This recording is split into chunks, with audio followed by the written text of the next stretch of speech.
एक समय की बात है जब भारत भूमि पर विभिन्न संस्कृतियां और धर्म अपने अपने रंग बिखेर रहे थे। इसी धरती पर प्राचीन काल में एक महान संत थे जिनका नाम आदि शंकराचार्य था। उन्होंने हिंदू धर्म के पुनरुत्थान और संरक्षण के लिए एक विशेष सन्यासी समुदाय की स्थापना की, जिसे आज हम नागा साधुओं के नाम से जानते हैं। दोस्तों, आज हम इन्हीं नागा साधुओं के बारे में जानेंगे, तो बने रहिए हमारे साथ वीडियो के अंत तक। स्वागत है आप सभी का हमारे YouTube चैनल संपूर्ण इतिहास में, और मैं हूं आपका दोस्त साहिल बुंदेलखंड से। आदि शंकराचार्य ने देखा कि भारत के धर्म और संस्कृति पर बाहरी आक्रमणकारियों का खतरा मंडरा रहा है। उन्होंने एक योजना बनाई और 4 दिशाओं में 4 प्रमुख मठों की स्थापना की।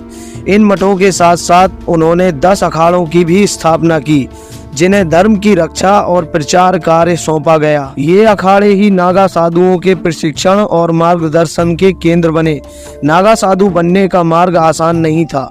इसे अपनाने के लिए कई कठोर नियमों और तपस्याओं का पालन करना पड़ता था। जिन साधुओं ने इस कठिन मार्ग को चुना, उन्होंने नग्न रहने का संकल्प लिया, क्योंकि उनके लिए यह वैराग्य और संसार से दूरी का प्रतीक था।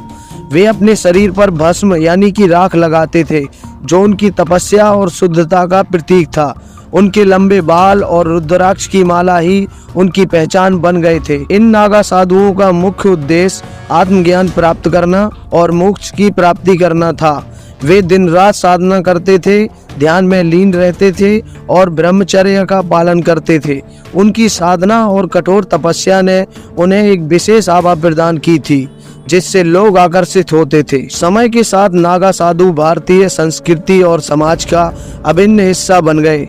वे विभिन्न पर्वों और मेलों में शामिल होते, लेकिन सबसे प्रसिद्ध मेला है कुंभ का मेला। कुंभ मेले में नागा साधु अपने अस्त्र शस्त्रों के साथ भव्य शोभा यात्रा निकालते हैं, जो एक अद्वितीय दृश्य होता है। यह दृश्य देखकर लोग मंत्रमुग्ध हो जाते हैं और उनकी आध्यात्मिकता से प्रभावित होते हैं। इस यात्रा में नागा साधु केवल तपस्वी नहीं थे, बल्कि वे धर्म की रक्षा और प्रचार प्रसार में भी महत्वपूर्ण भूमिका निभा रहे थे। वे विभिन्न अखाड़ों में विभाजित थे, जो उनके अनुशासन और संगठन को बनाए रखते थे।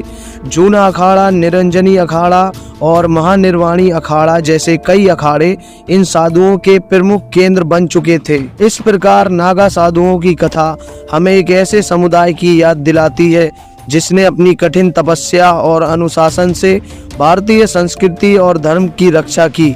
वे आज भी हमारे समाज में आध्यात्मिकता और धर्म का दीपक जलाए हुए हैं।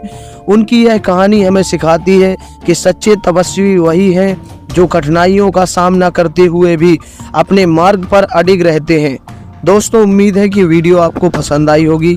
अगर वीडियो आपको पसंद आई हो तो कृपया हमारे चैनल को सब्सक्राइब करें और घंटी वाला बटन जरूर दबाएं।